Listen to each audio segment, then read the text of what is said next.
Keshabpur press ক্লাবের আমার প্রিয় সহযোদ্ধা সহকর্মীবৃন্দ, সবাইকে শুভ সন্ধ্যা। যেহেতু দুর্গাপূজা, সনাতন ধর্মের সহযোদ্ধাদের শারদীয় শুভেচ্ছা। আমি অনেকটা আবেগ একটা কবি। আমার দীর্ঘদিনের স্বপ্ন ছিল সাগরদারি ভাষা। আমি ফ্রান্সের রাজশাহী নগরীতে গিয়ে মধুসূদনকে খুঁজেছি। আমি কলকাতা সেই খ্রিস্টান কবরস্থানে গিয়ে এনজিওটা এবং মাইকেলকে দেখে এসেছি, কিন্তু সাগরদারিতে আমার আশা এটি বাকি ছিল। কারণ আপনারা জানেন আধুনিক বাংলা সাহিত্যের অতিশ্রী মাইকেল মধুসূদন আমার প্রিয় মানুষ। কারণ পৃথিবীতে আধুনিকতার যারা চর্চা করে গেছেন এই শতাব্দীর গত শতাব্দীর প্রথম দিকে, তার ভিতর এই কয়জন মানুষ। আমি জানি না ধীরাজ ভট্টাচার্য সম্পর্কে আপনার কথা, তার স্মৃতি খুঁজে দেখার জন্য মাতিনের গ্রুপ আমি পরিদর্শন করে আসছি। সেখানে আমি ধীরাজ ভট্টাচার্য আমার শৈশব কৈশোর থেকে আমি 3বার তার বইটি পড়েছি। তো এই জনপদে আসার জন্য বহুদিন আমি অপেক্ষা ছিল, কিন্তু শুনতে পাইনি। যদিও আমি নড়াইল পর্যন্ত এসেছি, তার সাথে তার বজরায় বসে চিত্রানুভূতি করেছি। আমি মধুসূদনের জন্মভূমিতে আমার আশা, সেই টার্গেট নিয়ে আমি এসেছিলাম। এর ভিতর কাকতালীয়ভাবে আমার প্রবাজন ছোট ভাই সহকর্মী রাশেদও এখানে এসে গেছেন এসে আজকে অনুষ্ঠানের আয়োজন করেছে আপনাদেরকে। আপনারা অনেকক্ষণ অপেক্ষা করেছেন। এটা বিকেলে শেষ হয়ে যাওয়ার কথা আমি জানি, অনেকে বিকেল থেকে অপেক্ষা করছেন।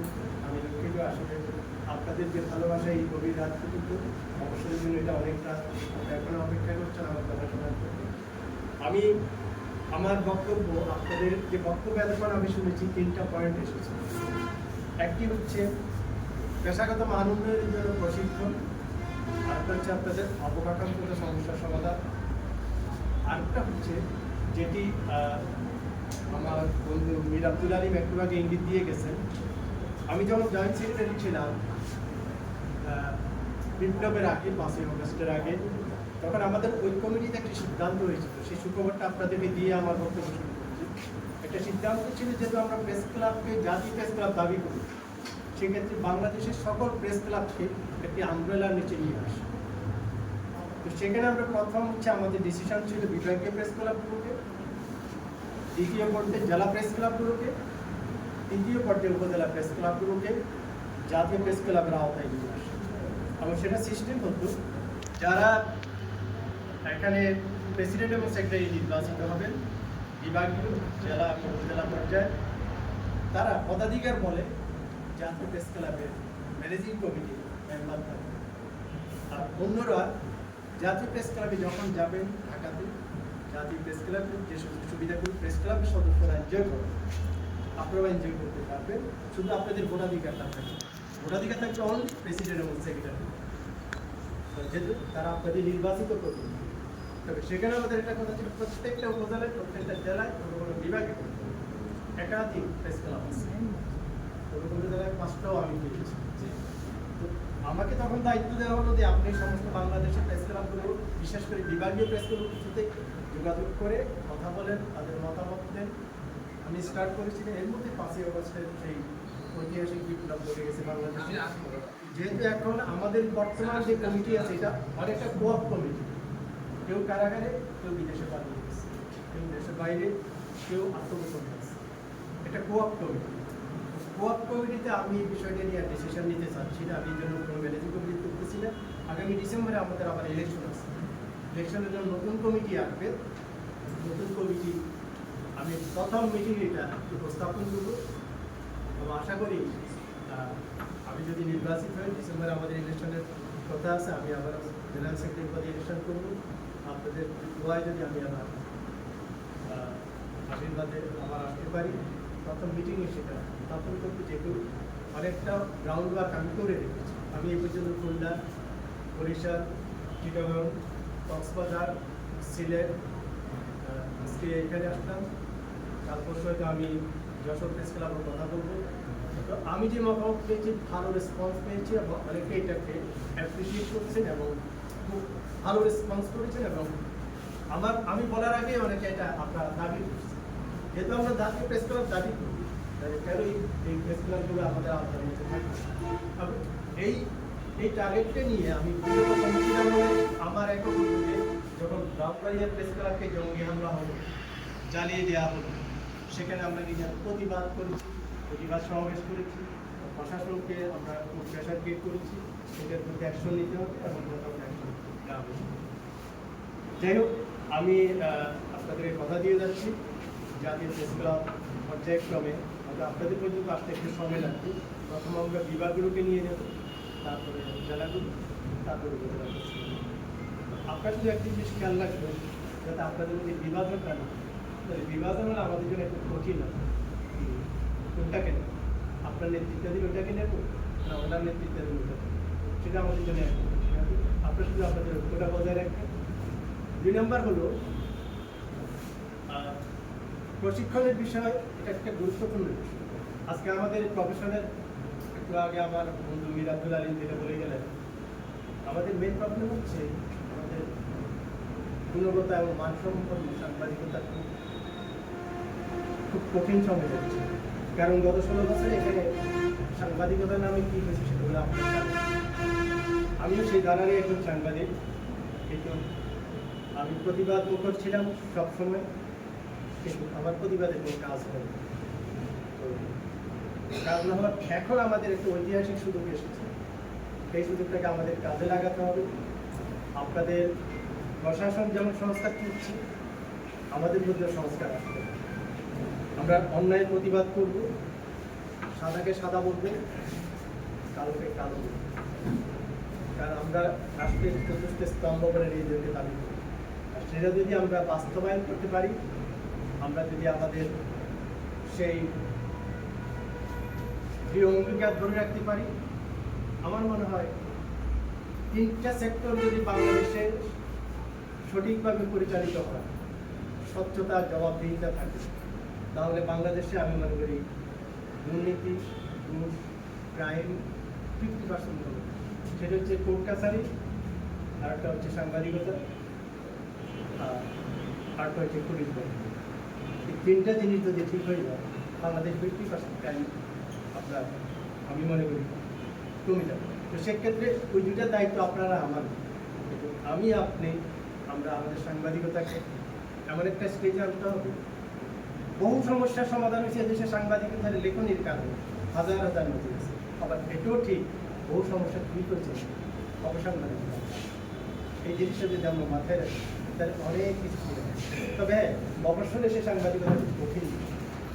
আমাকে যদি মব জাস্টিসে স্বীকার করে ঢাকা শহরের 10 মিনিটের মধ্যে পুলিশ, মিডিয়া, ডিজিটাল চলে যায়, কিন্তু আপনাকে মফসল এরিয়া, আপনি যখন রিমোট এরিয়ায় থাকেন, পুলিশ যেতে আপনার ডেড বডি অনেক সময় যায়। এই সিচুয়েশনে আপনি যে সাংবাদিকতা করতেছেন, পৃথিবীর ইতিহাসে আমি মনে করি বাংলাদেশে এবং আমাদের পার্শ্ববর্তী পশ্চিমবঙ্গ খুবই ঝুঁকিপূর্ণ অবসর সাংবাদিকতা। কিন্তু এটাতে কীভাবে আমরা বেরিয়ে আসবো, সেই সমস্যা, সেই সমাধান আমরা এখনও বের করতে পারি। আমরা সংসদে বসি, আমরা অনেক কিছু এক্সপ্লেন করি, নিজের পাণ্ডিত্য প্রমাণ করি, কিন্তু আসলে কোনো গাইডলাইন আমরা এখনও দেওয়ার মতো পর্যায়ে, বিশেষ করে আইন শৃঙ্খলা বাহিনী আজকে যে পর্যায়ে চলে গেছে।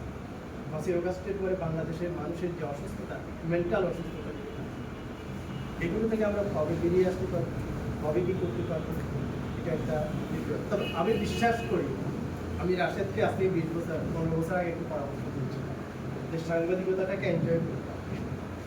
সাংবাদিকতা করে যদি মনে করো আচ্ছা দুধ কিনবা, ওর শাড়ি কিনবা, বাসা ভাড়া দেবা, তাহলে কিন্তু কপাল দিতে আছে। তো রাশেদ বলে যে তাহলে কী করা, তাহলে বিকল্প একটা রাস্তা অলওয়েজ খোলা রাখতে হবে। যেমন আমি তখন পার্সোনাল একটা ক্লিয়ার করি বিভিন্ন কর্পোরেট হাউস, রাশেদকেও সেই পরামর্শ দিচ্ছি, রাশেদ সেই পরামর্শ করে মেনে চলছে। আরও একজন আপনাদের এলাকায় মেনে চলছে, সেটা আর এখানে বললাম না, সে আবার মেনে চলতে গিয়ে আবার উল্টাপাল্টা লাইন ছিল আপনাদের এই এলাকার মধ্যে রাশেদ চিনে, আমি নামটা এখানে বললাম। তো রাশেদ সেই এলাকায় সে পথে যায়নি বলে আজকে ডক্টর ইউনুসের সাথে হচ্ছে অ্যাডজাস্ট হওয়া, আমাদের বলি প্রাউড ফিল করি বিএসএসসি আমার সহকর্মী ডক্টর ইউনুসের সাথে সে অ্যাডজাস্ট এবং সারা পৃথিবী করছে এবং কাজও করছে, নিজের জন্য করছি, সমাজের জন্য করছি, এলাকার জন্য করছি। এটা আমি একটা সহকর্মীর সাথে আশা করি সে ধারাবাহিকতা সে বজায় রাখবে। আর রাশেদ কিন্তু আরেকটা আমি এখানে পড়ে যাচ্ছি, ফারুক ওয়াসি প্রেস ইনস্টিটিউটের মহাপরিচালক, আমাদের ছোটো ভাই। আমরা কয়েকদিন আগে জাতীয় প্রেস ক্লাবের তাকে মেম্বারশিপ দিয়েছি। আমি আপনারা ফেসবুকে তার সাথে ইনফরমেশন দিয়েছেন। আমি তাকে একটা কথা বলছিলাম, আমার চাওয়া পাওয়া কিছু জাতীয় প্রেস ক্লাবের অ্যাসোসিয়েট মেম্বার হিসেবে আপনাকে বরণ করে নিচ্ছি। একটি রকম চাওয়া কিন্তু বাংলাদেশের একটা থেকে তৃতীয় পর্যন্ত বহু এলাকায় আমি যাই। তো আমার অনুরোধ থাকবে সেই যত জায়গায় যে একটা দাবি থাকে তাদের মান উন্নয়নের জন্য প্রশিক্ষণ দেওয়া।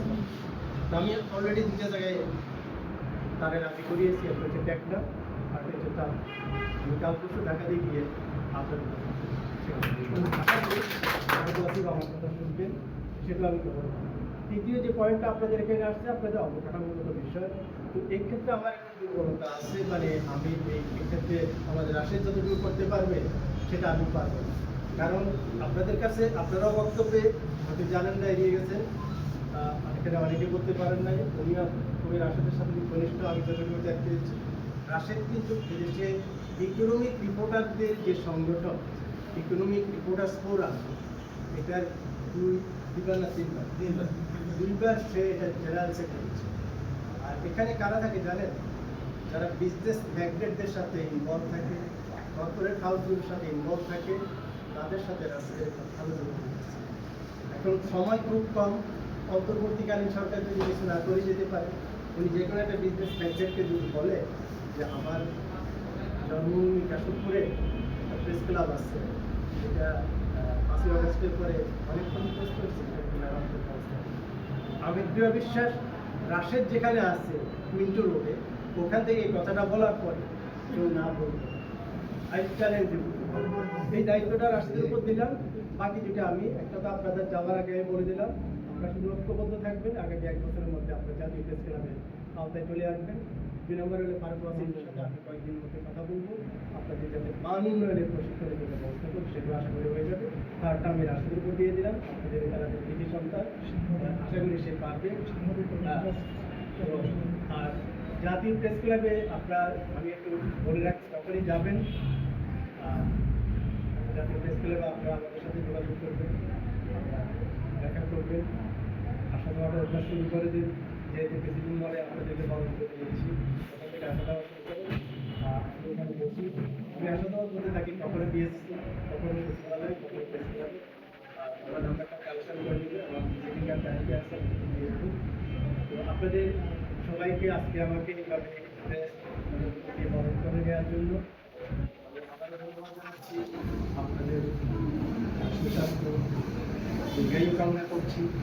আপনারা নিরাপদ থাকুন, ভালো থাকুন, সুস্থ সুন্দর বাংলাদেশ গড়ার প্রত্যয় আমরা নেব। কারণ আমাদের যে ঐতিহাসিক শুধু 5ই আগস্টের পরে আমাদের সামনে এসেছে, আমরা যদি শুধু আরেকবার মিস করে আগামী 50 বছরে আমাদের এই সুযোগটাকে কাজে লাগানোর জন্য উদাত্ত আহ্বান জানিয়ে আমার বক্তব্য এখানে শুভ সন্ধ্যা আপনাদের।